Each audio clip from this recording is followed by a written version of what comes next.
Math class 10 और ये chapter number है 5, अध्याय 5 है। इसका नाम है समांतर श्रेणी, इंग्लिश में बोलते हैं इसे अर्थमेटिक प्रोग्रेशन।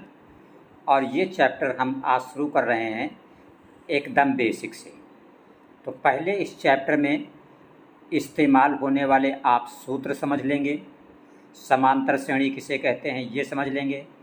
फिर उसके बाद 1 अंक वाले क्वेश्चन होंगे, फिर 2 अंक वाले, फिर 4 अंक वाले और फिर 6 अंक वाले। क्योंकि आपके बोर्ड एग्ज़ाम का यही पैटर्न है, इसलिए चैनल आप सब्सक्राइब अवश्य कर लें। डेली शाम 7 बजे हमारे चैनल यस कोचिंग पर विजिट करें और मैथ की कंप्लीट घर बैठे आप आराम से तैयारी कर सकते हैं।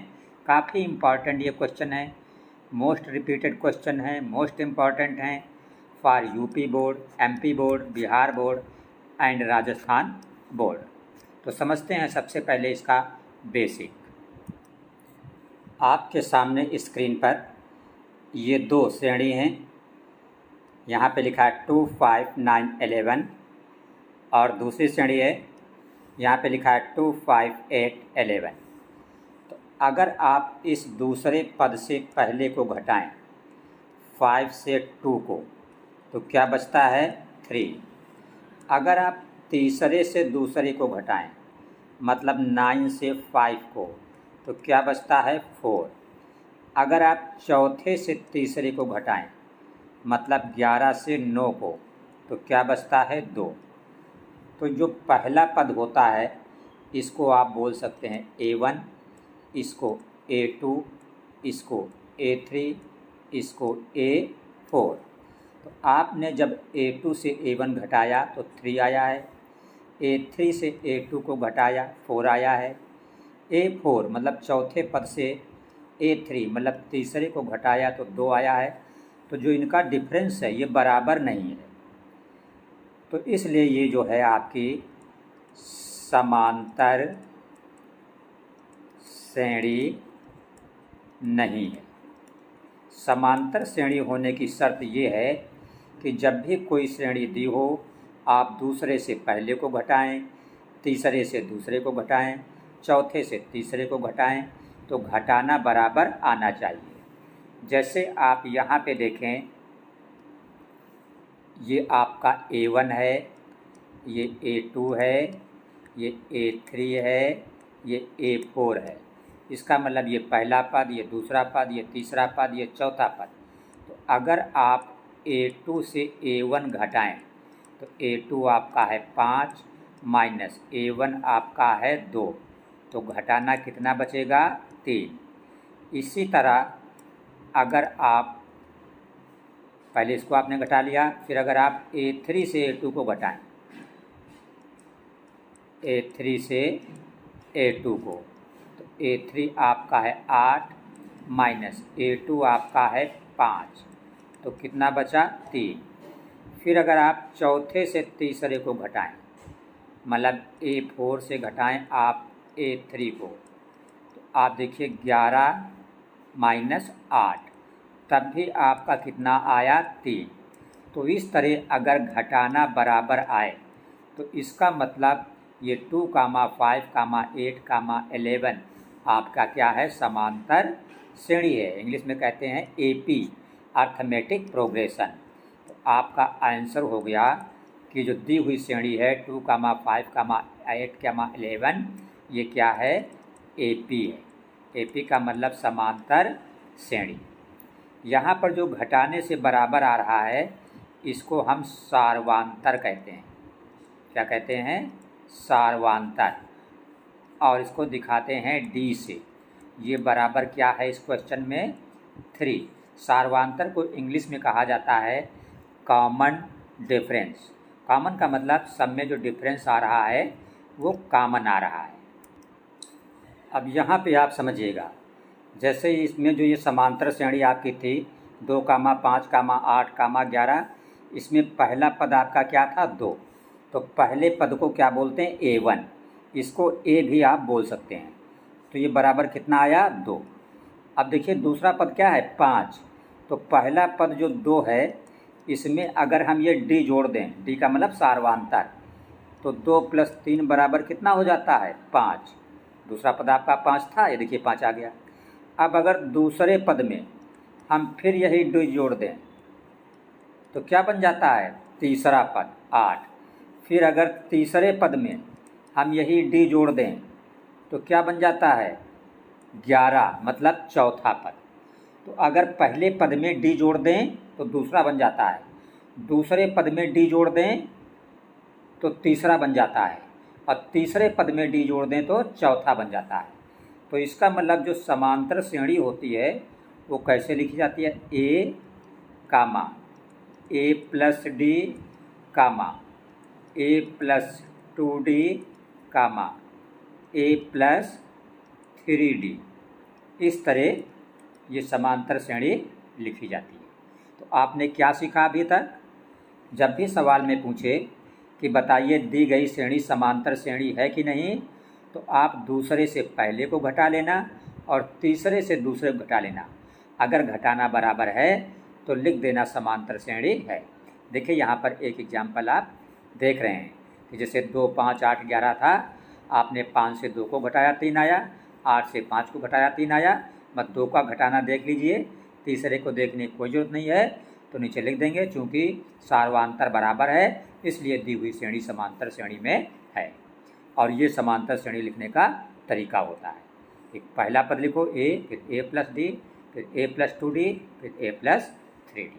तो आप एक बात ये याद रखेंगे श्रेणी कैसे लिखते हैं, और दूसरा ये ध्यान रखेंगे कि कैसे पता करते हैं कि दिया हुआ क्वेश्चन समांतर श्रेणी है कि नहीं।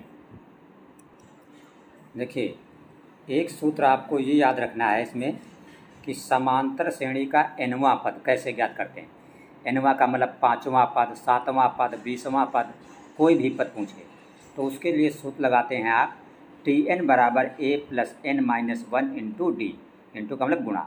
जहाँ पे आप जानते हो a का मतलब पहला पद, n का मतलब पदों की संख्या और d का मतलब होता है सार्वांतर। जैसे मान लीजिए हमने एक एग्जाम्पल लिखा है, इसी पर आधारित लिखा है 3, 5, 7 का 10वां पद ज्ञात करो। तो यहाँ पे आप देखिए पहला पद कौन है 3, तो आप लिखेंगे a बराबर 3। d कैसे निकालते हैं, दूसरे से पहले को घटा के।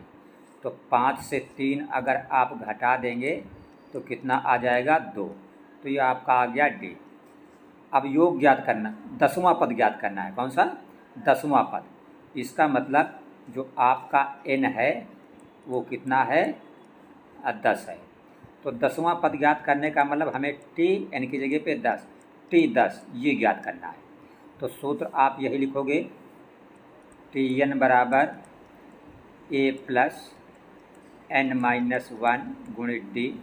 तो a की जगह पर आप 3 रख दोगे, प्लस n की जगह पे आप क्या रख दोगे 10, क्योंकि 10वां पद ज्ञात करना है, मतलब पदों की संख्या 10 है, माइनस 1, यहाँ पे कोई चिन्ह नहीं तो गुणा का चिन्ह, d आपका है 2, d की जगह पर 2। तो ये बराबर 3 प्लस, देखिए 10 से घटाओगे 9 बचेगा, 9 का 2 में गुणा कर दोगे तो 18। तो 18 3 कितना हो गया 21। इसका मतलब जो इसका 10वां पद है T10 जो कह रहा था 10वां पद ज्ञात हो, तो कितना आ जाएगा 21।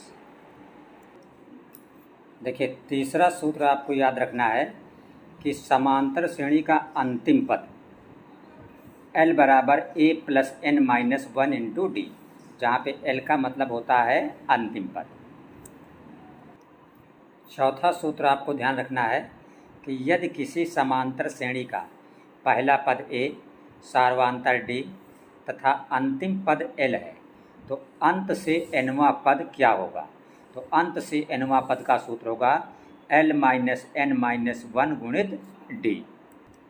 इस सूत्र को आप ऐसे समझिएगा, जैसे मान लो ये कोई श्रेणी दी है, पहला पद है 2, फिर 5, फिर 8, फिर डैश डैश का मतलब कुछ पद हैं, और आखिरी पद आपका है 29। और इसमें आपसे अगर कहे कि अंत से, मतलब इस तरफ से 5वां पद ज्ञात करो, ये आपसे कहा जाए। जैसे मान लो ये पहला पद, ये दूसरा, ये तीसरा, फिर यहाँ चौथा कुछ होगा, यहाँ पाँचवा कुछ होगा, इस तरह। अगर कहे इधर से पाँचवा ज्ञात करो तो सूत्र आप कौन सा लगाएंगे, ये वाला, L माइनस N माइनस 1 गुणित D। तो L क्या होता है, अंतिम पद। देखिए आखिरी में पद कौन सा है, 29, तो L की जगह पे लिख दिया 29 माइनस N, कह रहा अंत से पाँचवा पद, तो N की जगह पर 5 माइनस 1 गुणित D। D कितना है, दूसरे से पहला घटाओ, 5 से 2 घटाया 3, तो D आपका हो गया 3, तो बराबर 29 माइनस, देखिए 5 से घटाओगे 4 बचेगा, 4 का 3 में गुणा कर दोगे 12 हो जाएगा। तो 29 से 12 अगर घटा दो तो कितना आ जाएगा आपका 17। इसका मतलब अगर इधर से आप गिनेंगे तो पाँचवें नंबर पे जो पद पड़ेगा वो क्या होगा, 17 होगा।